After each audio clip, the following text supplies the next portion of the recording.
Yeah, congrats to Baylor. I thought they made a lot of winning plays when they really needed to make winning plays. Answered the bell. That's what championship pedigree teams do. Guys that have been there and done that. In our winning streak, we made those kind of plays, but we didn't make enough of them tonight. Great start. Getting I think it was 11-2 to start the game, and just really were hitting on all the senses. Getting stops, kept them off the glass the first 5-6 minutes. I don't know that they had an offensive rebound, so it was one and done for them. Ezra gets the dunk in transition. I thought we had some really golden opportunities in transition against these guys that make them pay the way we wanted to, but then really attack their switching defense at a really high level early in the game. They had to get out of it. It's very, very rare you see Baylor get out of there. They switch 1 through 5 on almost everything, and we were very intentional in our preparation to get ready for Baylor. And day one, we were just okay. Day two, we were way better, meaning yesterday's practice, and I thought we really executed well from that standpoint that they had to get out of that. We attacked their zone well. We had a lot of clean looks that just didn't fall. I mean, we missed a lot of clean looks. The first half specifically, 5 for 14, we were at the rim. We've been a lot better with that. We had a stretch there where we struggled finishing at the rim. We've been good at that lately for the most part. Jake missed one. Nice shot fake, goes left-hand drive. He's, literally at the rim. Thought he could have, easily dunked it, and we just kind of crotch it. Ezra had a few. It was a little bit of everybody. When we went to our bench in the first half, I thought there was a clear drop. And then we were struggling kind of a little bit with everything. And then they able to finish the half, 38-31. That last group that was in there, when we put Caleb in and we started trapping ball screens, kind of got them off attack and got us aggressive. And led to a couple turnovers that led to easy points in transition. Mason hit a couple threes. And we just started getting a little mojo. Thought Hunter, had a chance to get to the foul line there at the end, that last play of the half. But to go down only 7 through all that, I felt pretty decent about things. At the end of the day, we got to make teams pay. We had a lot of open looks, a lot of them. We got to be able to shoot the 3 better. 5 for 28. Obviously, we got to try to get Gabe going. I thought he took a lot of good looks. I thought maybe one bad shot. I thought the other ones were really clean, wide open looks. Where you're just like, you could feel it in the crowd. Hunter missed a really clean one, in the right corner off I think Miro made a good pass. KD missed the wide. KD shoots it well, missed the wide open one. So it's frustrating. And then lastly, we got to rebound better. 2 biggest keys in tonight's game, which seem to be the keys in every Big 12 game. You got to take care of the ball, which we did tonight. We did a good job of taking care of the ball tonight. I think at their place we gave up. They scored 25 points off of our whatever turnovers, and to have 11, I thought was a pretty solid number. Not amazing, but solid. But we got to rebound. And when you play these guys, they're the number 1 offensive rebounding team in the Big 12, and they had 15 offensive rebounds, which equated to almost half of their. They got .46 offensive boards, meaning, basically for every 2 shots, they got 1 rebound. Not quite, but close, and that's a problem. You got to be able to, and that's what the last 2 teams have done to us, right? They're the number 1 rebounding team, and I think offensive rebounding team, I think Houston's number 2, and we didn't answer the bell, right? We didn't answer the bell the way we needed to do that with, and then lastly, they scored 8 of the last 10 possessions. A couple of those we fouled, right, on purpose to hope they miss, but you got to be able to finish games, and we just weren't able to get enough stops late in the game, especially. Coach, you mentioned Gabe Matson. It just seemed like he sort of lost his confidence, in that second half. How do you go about getting your leader, to find that confidence again? Yeah, it's a great question, and one I think about all the time. We all do, and you support him. You try to run plays for him. Even in practice. The other day he was knocking him down. The other day, meaning 2 days ago, especially. It's hard. He's never. This guy's you guys have seen him for three and a half years now. This guy's a shoot. Shooters are going to have certain off nights, but we've seen what he can do, and it's just one of those funks. It's hard to explain. He told me, he's like, Coach, I've never been in this kind of a situation regardless of level he's played at. So, a lot of times you can draw back on experiences, right? But when you've never maybe been through something like that, it's probably a little bit harder because what experience do you have doing that? So we try to support him, help him. He's in the gym relentlessly. Honestly, maybe too much. I don't know that there is such a thing, but sometimes maybe just taking a step back. He's really, I thought early when he was missing some shots, he was just really, his shot selection wasn't where it needed to be, quite frankly.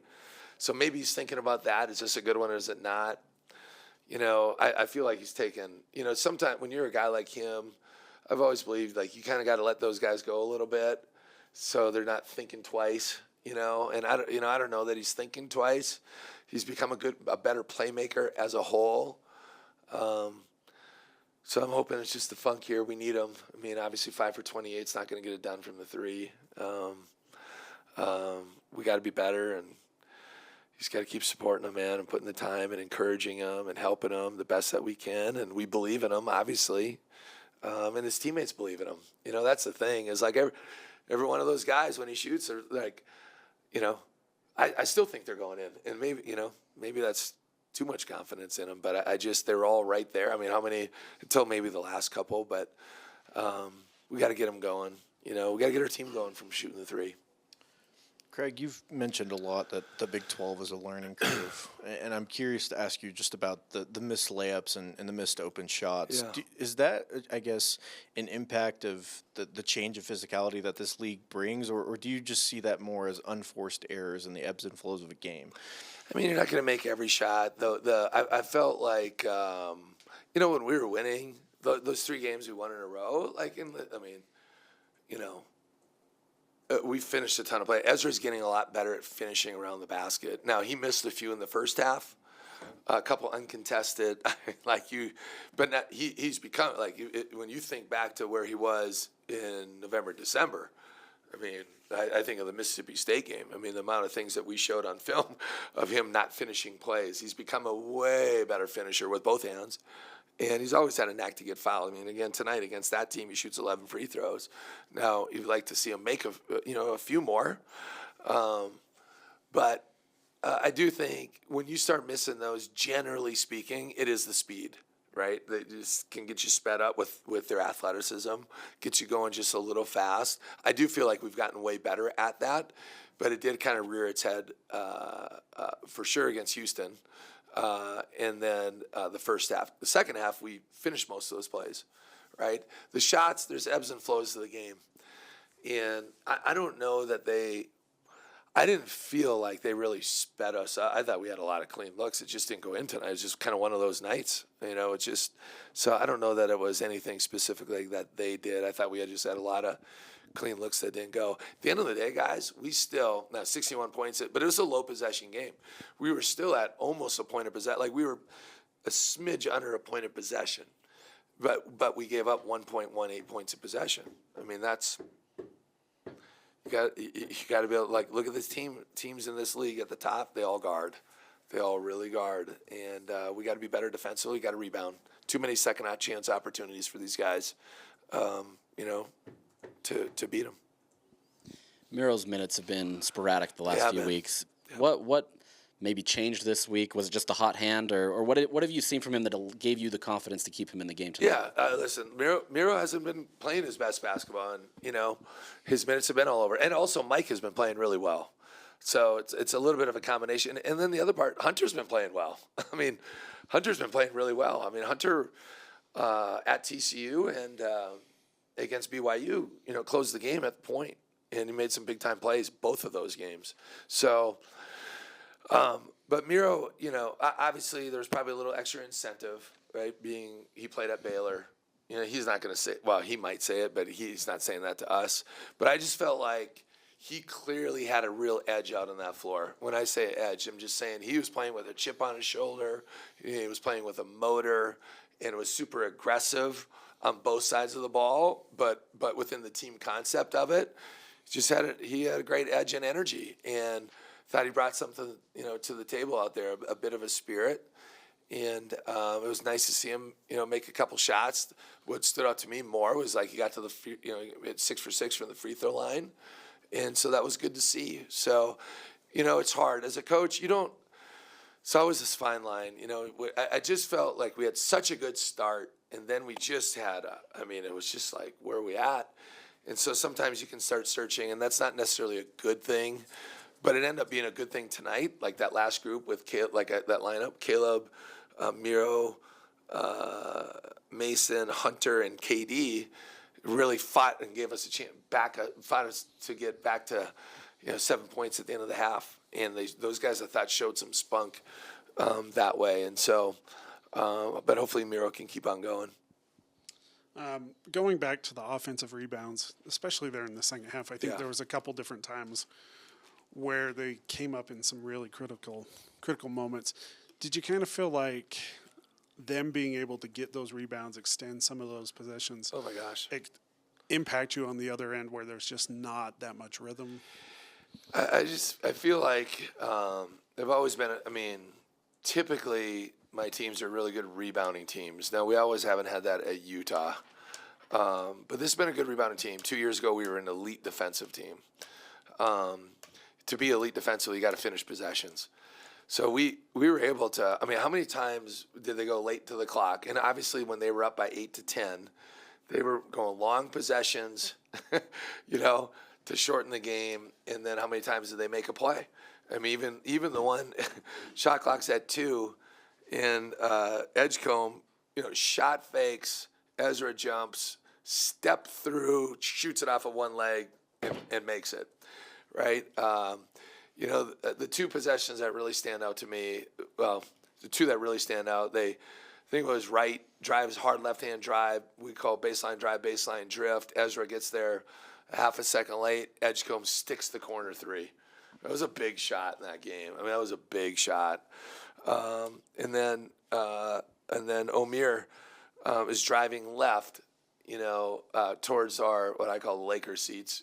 Basically he's going east or west, however you look at it, not north and south, and we get called for a foul. And he sticks both free throws, right towards the end of the clock. And so you got to be able to finish those possessions, and then they were able to just kind of put their head down and go. And you got to be able to stay in front of the ball. When you start rotating your shot blockers over, and you get the ball up on the glass or the rim, it opens up offensive rebounding lanes. And that's what these guys do, because they have so many guards that can just make a play at the rim. Right, and we got to do a better job staying in front of the ball. It obviously Ezra's been a consistent scoring option for you, but it seems like outside of that, it's just been kind of up and down. It has been. What do you feel like you need to do in terms of coaching, or just the players finding consistency to have more, fluidity, or maybe less fluidity outside of just Ezra? Yeah, it's. I think about that all the time. Who, what's your identity? Who you playing through, right? And so that's something that we're thinking about, obviously, all the time. And Ezra's been pretty consistent, and then it's kind of been a different guy on any given night. KD there, when he started playing a lot more, 7 for 10 from the field, 8 for 10 from the field. Now people know a little more of a scouting report on them, so they're more aware of what's going on, so it gets harder, right? And that's the ebbs and flows of the season. But no doubt, that's a big thing, right? Gabe was, a guy that we still running plays for Gabe, and had some really clean looks. They just didn't fall. So that's where I feel like Mike has brought some things to the table, because Mike can score. Was it the BYU game? I think he made 2 threes, and I think he might have had 8 in the first half, and he can be a guy that can do that, and just got to keep evolving and make some decisions here, with some things. But we got to have more production. We got to be able to stretch teams out from the 3 on a more consistent basis, and keep evolving, so to speak. 11 games in league play still, or is it? Yeah, we're 3-5, so it's 12 more games in league play. At the end of next week, we're halfway through. So there's always going to be times like this in the season, where guys lose their rhythm, confidence, whatever it might be, and you just got to keep chipping away. It's a long year, and you got to keep fighting and keep evolving, really. Coach, with teams like Baylor and Houston, they're going to defend. you know they're going to rebound and be super physical. How can you prepare your team for that sort of toughness in practice? All kinds of ways. Don't call fouls. Rebounding drills, like we always emphasize. I really believe you are what you emphasize. Rebounding is always going to be a staple of what we do. Matchups. If you can't get it done, it's hard to play you. Type of thing. And then every game kind of. Well, you talk about practice. Just the Gator mentality, right? First on the floor, tough guy plays. Who brings that connectivity, communication? Who brings multiple effort plays to the table consistently? It's easy to do that one day, 2 day. Who has that mentality all the time? And then you're still trying to blend it on the offensive end as well. But you got to be able to defend and rebound at any level to win at a high level. Questions for the players? Guys, just obviously playing in the Big 12, it's tough night in, night out. What takeaways do you guys have from this game that you can move forward with and build upon? Disregard the but I think for me it was or for us, finishing around the rim in the first half. I think we didn't continuously apply pressure in transition in the beginning of the half. That was, gave us the run and the head start. And, obvious defensive stops. I think that was just a big key. And them offensive rebounding. Yeah, especially just going off what Ezra said. Offensive rebound, second chance points. They had 18 second chance points, and I felt like every time they had an offensive rebound, they went up and scored or got fouled. We got to be better in that way. And just going in and out every day in the Big 12 play is hard. Every game is a tough game. And just got to learn from it. Everybody being new in the Big 12, this team being new in the Big 12, and just got to fight through it. And just really, it's a physical league, so you really got to be physical in and out every night. For both of you guys, like you said, you guys got off to a hot start. What changed there for you guys offensively that just started going downhill in terms of your shots on the three-point line and just so forth? Well, transition gave us that head start when we were just running the floor, pushing, scoring, converting. And, they played 7 guys. It's just, I don't know. I don't believe that it's hard every night. I believe it's a challenge. And we got to accept the challenge and overcome them challenges. I don't think nothing's hard. Yeah, hard might be a wrong word for that, but it's challenge is a great word in my opinion also. Just got to go in and out every night, take the challenge, and grow from it also. Miro, your minutes have been kind of up and down the last few games, but tonight you were one of the better players on the floor. Obviously it's going against your former team, but what kind of allowed you to kind of maybe unlock something tonight that helped the team do what they needed to do? Just personally, just got to stay consistent. Going in and out of the games, just always ready to play, and whatever the team needs me to do. If it's just 1 minute, 10 minutes, 15, 20, etc., you got to be ready to play, and that's how I learned how to play basketball, just going in and out, and never knowing what you're gonna do, but always giving 110% every time I step on the floor. Ezra, you've talked about having more confidence in your game. You've obviously been able to stack some more performances on top of each other. What's changed about kind of how you've approached this game that's allowed you to have more confidence? Just staying hungry, just trying to have a hungry, competitive spirit. I just think that's been the biggest goal. And with this game, a lot of things just come being mentally prepared. And you got players that just get frustrated, and the confidence drop. But I just think the main key is always remain confident, rather what situation you're going through. And I think just continuously to just keep encouraging myself, my teammates, and my teammates encouraging me, vice versa. I just think that's kind of a big key when it comes to making sure everybody's head is straight. Mentally, it's a big thing, honestly.